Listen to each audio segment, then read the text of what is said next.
I turned off news altogether. I hate to say it, but I don't trust much of anything. It's the rage bait. It feels like it's trying to divide people. If we got clear facts, maybe we can calm down a little. NBC News brings you clear reporting. Let's meet at the facts. Let's move forward from there. NBC News, reporting for America. This episode is brought to you by Netflix. This Monday night, witness the end of an era. John Cena takes center stage for his final appearance ever on Monday Night Raw. One last match, one unforgettable farewell. Come celebrate the legacy of a true WWE legend. Monday Night Raw, November 17th at 8 p.m. Eastern Time, 5 p.m. Pacific Time, only on Netflix. Be there for the moment everyone will be talking about. Once upon a mundane morning, Barb's day got busy without warning. A realtor in need of an open house sign. No, 50 of them, and designed before 9. My head hurts. Any mighty tools to help with this plight? Aha! Barb made her move. She opened Canva and got in the groove. Bulk creating Canva sheets. Create 50 signs fit for suburban streets. Done in a click, all complete. Sweet! Now, imagine what your dreams can become when you put imagination to work at canva.com. Medals, medals, medals, something British Gymnastics has been used to in recent times. And a year after Paris 2024 Olympics, the recent World Gymnastics Championships have proved no different, with a gold, 2 silver and 2 bronze for the likes of Jake Jarman, Ruby Evans and Joe Fraser. I'm John. And I'm Michael. And they were followed at the World Trampolining Championships by a synchro silver for Olympic champion Bryony Page, together with her partner Izzy Songhurst in Spain. But as this is Great British Bosses from Anything But Footy, we want to know more about what's in store for British gymnastics fans, their hopes, dreams and aspirations ahead of Los Angeles 2028. Hello, I'm Dave Hart. I'm Performance Director at British Gymnastics. Well, we've just seen the World Artistic Gymnastics Championships and the World Trampolining Gymnastics. How do you reflect on the results and the medal haul then from British Gymnastics? I think there's been some incredible performances across the board. That's probably the first thing to say. They don't always result in a medal, but we did have some notable success in terms of medals. The biggest thing for me is it's early in the cycle, and what we're seeing is a team of gymnasts and coaches, and that coaching group works both world-class program, our national coaches and our clubs that we partner with really closely. We're seeing that team really develop in the early stages of the cycle. And for me, that's probably the most satisfying thing coming back from both competitions, that there's a real sense of together. Because we know the currency of medals, the general public understands the currency of medals, but as a performance director, there is so much more data, I guess, that you look at when you're judging something being a success. Yeah, absolutely. We in gymnastics, at the start of each cycle, the code of points, i.e., how we're judged, how the routines that our gymnasts do are assessed, changes, and there's always a bit of a bedding in period where you get used to the new code, the new scoring, and you adapt to it. And yeah, we look at some key performance indicators that give us signs that we're making progress in alignment with that code of points, but probably. It's beyond that. It's looking at the experiences that our coaches and gymnasts are having together, because I think that we're pretty certain that we've got the talent in our team and in our pathway, and bringing the best out of each other is probably the most important thing. But I think the medals as we move through this cycle will naturally take care of themselves if we get the culture right. You talk about the cycle, Dave, after the Paris Olympics. Is it a case of you throw everything up in the air and start again? Or how does it work as performance director? Well, we try and apply some methodology to it. We debrief as a team. That's gymnasts and coaches and support staff together. And if you like, we pick the bones out of the Paris cycle, particularly the final stages and the games themselves. And we look at what went well and reflect on what could be improved moving forward. So, yeah, it's It's a moment in time as well, and our athletes and coaches, they're pretty long careers together, and once every 4 years you come together under the lights of the Olympic Games. But we try and take a broader view of things anyway. For some it comes together at the right time, and they have that Olympic success. But for those that it might not have ended up that way in Paris, there's a bigger picture, and there's lots that can be built on from the cycle generally, not just the games itself. Because it feels very much like at the end of an Olympics, things change, things move on. Maybe athletes take a step back. With the Commonwealth Games happening in Glasgow next year, has that changed maybe some of the athletes who may have finished after Paris? Does that change your plans slightly? The fact that it's another home games, if you like? Well, then the home game just brings so much excitement as well, doesn't it? We've seen before, when you have a home games, just that the media attention and the profile of the event just means it's another exciting things for our athletes to have a chance at being successful at. Next year, it's a bit more of a challenge, really. Our European Championships, Commonwealth Games, and Worlds are all within a few months of one another. So for next year, we need to look at the individual plan of each of our athletes, and we see where the Commonwealth Games fits alongside the broader performance program aims. I mean, next year, the World Championships is our first opportunity to qualify for the LA Olympics. So really, we start to work back from there. That's the milestone event for us next year, the World Championships, and the Commonwealth Games is part of the journey to that. And I think what we'll see is probably more opportunities for more athletes across the three competitions that I've mentioned, which can only be a good thing. Let's talk a little bit more broadly then about the sport and about the organisation British Gymnastics. And it's changed. You talk a lot about culture and you talk about athletes and coaches, but you also need to talk about clubs and their families and the support that you do in that area. Yeah, so we've created a performance plan for this cycle, and we refer to it as collective accountability. And what we're getting at really are a couple of things. The first is that we want to position our gymnasts and coaches together as sharing the leadership of the programme. I think that historically gymnastics has been quite hierarchical in the way that it's operated. It's been very coach-led. So we're looking to distribute that leadership across the gymnast and coaches together. And the second shift that we're looking to make is to, as you say, really connect in with our clubs. 90% of the training time, the development time for our athletes is in the clubs. And we need to really recognise that as a world-class programme. So we are making an effort to truly bring together the world-class programme and clubs better than we ever have done before.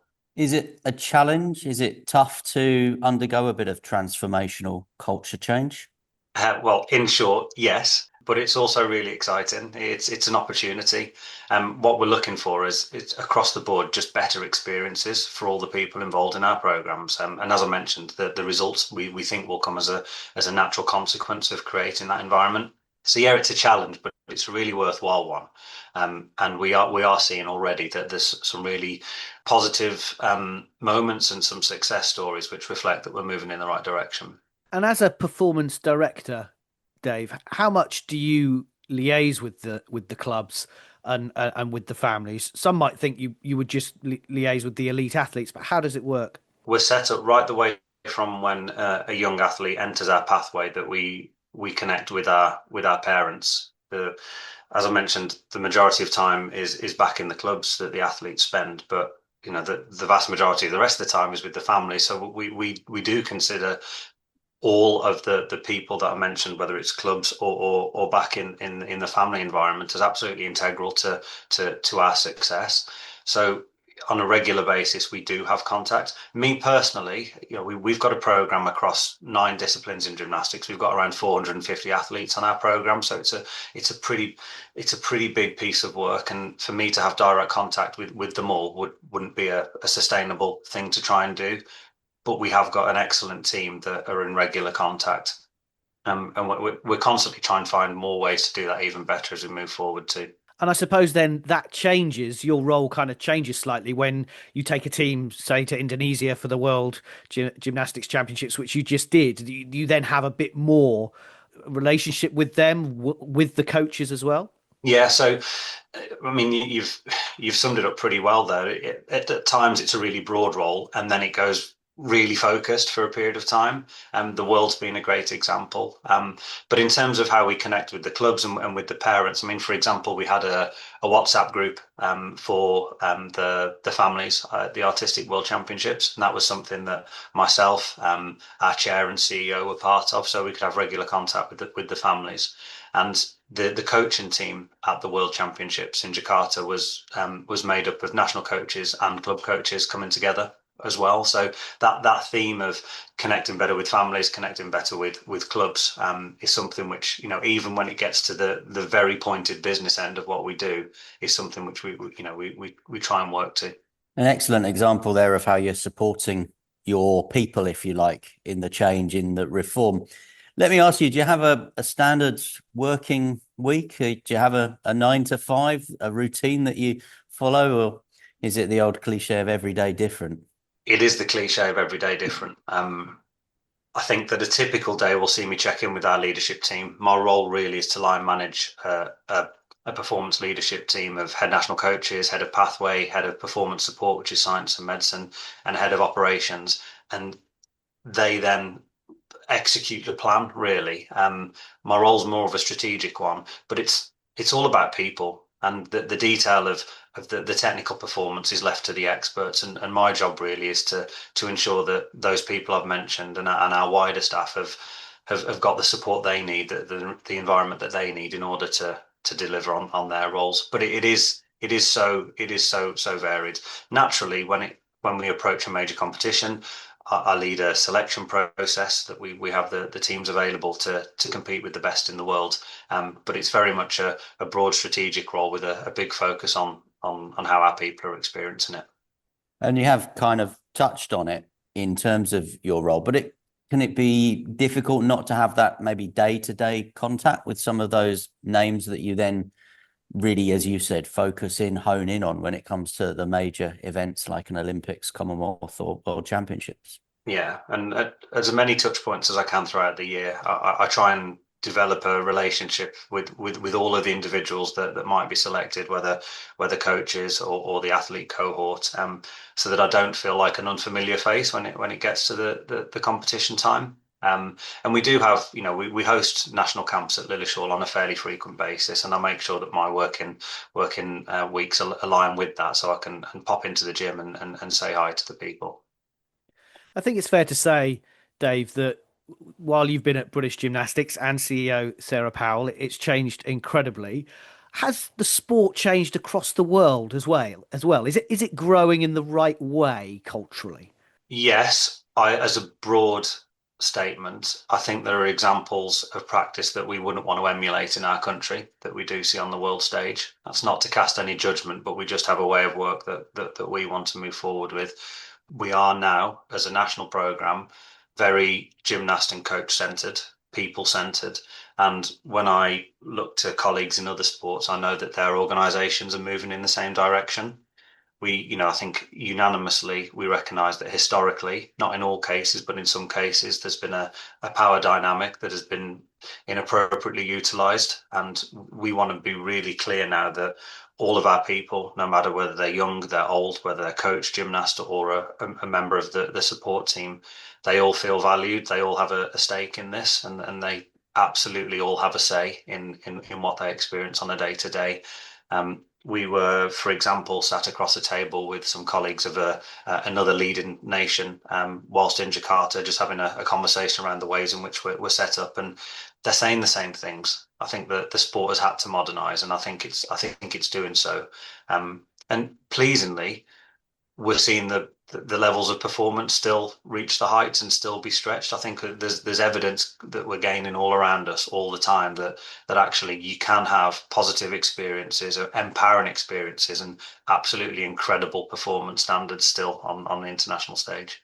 Yeah, I was going to ask that because there's so much focus on what goes on behind the scenes and talking about culture, and that's absolutely important. But you want to enjoy the sport as well. You want the athletes to enjoy doing, and you want to enjoy seeing the sport in action, don't you? Yeah, you do. And when you go to a World Championships, you're obviously seeing the very best that the sport has to offer. We're still seeing technical boundaries being pushed. We are seeing beautiful artistry, which is just encapsulating the attention of the arena that you're in. It's no less magical what you see out on the floor. But what we are seeing is behind the scenes, athletes and coaches just getting on really well, supporting one another. And a number of examples in Jakarta just now where maybe a performance didn't go quite so well. And it's pretty standard now to see the gymnast go and find some comfort in their coach. And they're saying, don't worry about it, we'll go again next time. And it's exactly that, really. We want people to deliver the best for themselves and for our teams. But it's not always going to go that way. And actually, there's more to life than just what score someone gets at a competition.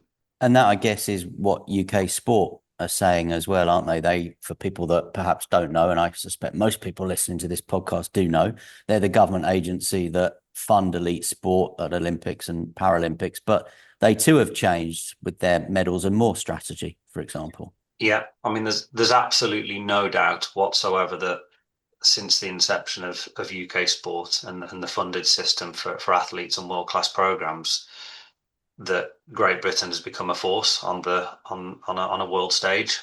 Notably at Olympic Games, it's expected now that we reach the upper echelons of a medal table. And what we're trying to do as a system now is ensure that we don't lose that position. In fact, we try and improve that position and remain as competitive as ever. The language that's being used now is winning well. How do you win? Absolutely, but in a way that prioritises the well-being of people involved. And there is a movement happening in sport across this country, and it's what we're experiencing in gymnastics has been a concentrated version of that, because we've had to respond to some culture challenge recently, but there's a shift happening across the system. And I guess as a performance director in a high class performance environment, you're not going to stand still. There can always still be other things that can be improved. There's always a need to constantly improve. I think that, as I mentioned, it is expected that we finish at the top end of a medal table, but there are countries around us that are pushing those boundaries. They're achieving new things, and we are really keen to learn what other nations are doing as well as doubling down, if you like, on our own resource. We need to understand what the competition are doing. So yeah, there's probably an increased focus on winning and ensuring that we do. But as I say, it's running hand in hand with prioritising the culture. Tough question for you. What's your biggest success as PD of British Gymnastics? Is it one person's performance? Is it everyone's? Is it medals that are win? How would you answer that question? I hope that I'm currently experiencing the biggest success that we're going to have. That the work that I'm involved in takes a long time. I started my role as performance director in 2022, and it was in the middle of a really tough time for gymnastics in the midst of the White Review. I think we're in the process right now of finding a way to win in a culture that brings positive experiences, brings joy. We do it with care, and we win more than ever. I'm really clear on that. I want us to have the best medal success that we've ever had. So I'm hoping that I'm in the middle of it. But because of the nature of the task that I have, I couldn't draw a conclusion right now. So maybe if you ask me in a few years' time, I'd be able to reflect on this as being the biggest success. There's loads of moments along the way, but it's a broad piece of work. So many times I get told that athletics is the biggest sport in the Olympics, and because it's really hard to win a medal. When you see Bryony Page win an Olympic gold and Jake Jarman winning a world championship gold this year as well, how difficult is it to win these gold medals or any medal? I think even to get selected to compete for your country at a world championships or Olympic Games it's borderline impossible from the outset. We have hundreds of thousands of members join to do gymnastics in this country. To reach a point where you're in the frame to compete for a medal of the nature you mentioned, and I have to remind myself of that sometimes, because it can feel very routine to be surrounded with the talent that we are. But when we go to a major competition, we have an expectation that we're going to compete. It would be impossible for me to sum up the amount of work that clubs, coaches, and gymnasts, our athletes, put in to get in there. The odds are stacked against you from the outset, really. So it is impossibly difficult to do what they do and to get to the levels that they do. And these guys are putting in 4 years' work, well, more than 4 years' work. But as we treat each cycle in a 4-year package, if you like, to then be defined in, well, it might be a few seconds, it might be a couple of minutes, for example. But looking ahead to LA, I mean, we are early in the cycle, as you say, but are you satisfied with where we're at the minute, having just had these 2 World Championship events? Oh, I'm more than satisfied with where we are. I'm extremely proud of the position that we find ourselves in currently. But we do want to do better in LA than we did in Paris and Tokyo before that. Unashamed to say that. We do want to win more than ever. And at the same time, for every member of the squad to say that they feel like they've had an amazing time along the way. So we're seeing some indicators at the moment that we're on a really good trajectory to be successful in LA. But as you say, it's one moment every 4 years, and you can deliver the best performances you can, and that's all you can control. And everything else is often in the lap of the gods. We've mentioned a few names. We've mentioned Jake Jarman, Ruby Evans, Bryony Page. Are there names that perhaps people aren't talking about at the moment, but they will be come the summer of 2028? Yes, and I'm absolutely not going to give you any today because we're increasing the longevity, I think, as a sport and as a British nation of gymnastics. We're increasing the longevity of our athletes, I think, because of the way we're approaching what we do. So I don't think that it should be expected that anyone who's who's been in the pathway for a long time now isn't going to be available for LA. But we also have a fairly young cohort. Gymnastics sees people go from very young to Olympic standard quite quickly, probably more faster than the majority of other sports. So we have got a number of children in our pathway that who knows what they could achieve at a young age. And I certainly wouldn't want to name any of those for obvious reasons and put pressure on young shoulders, but we've got a really strong pathway. And I think that one of the priorities for us is that we do have a breadth of talent to select from.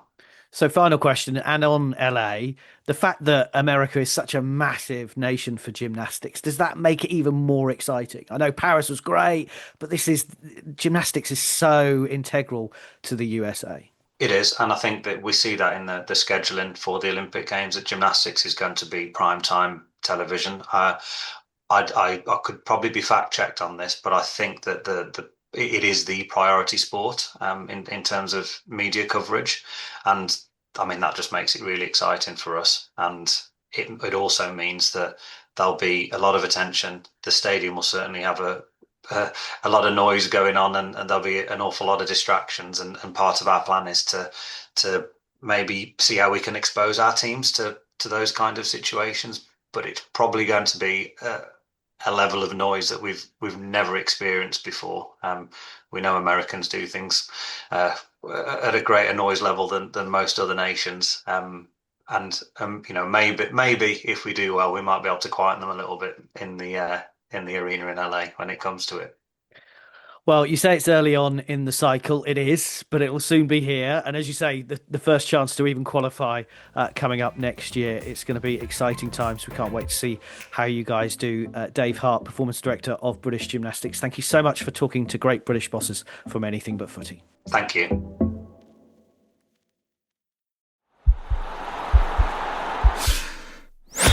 This podcast is part of the Sports Social Podcast Network.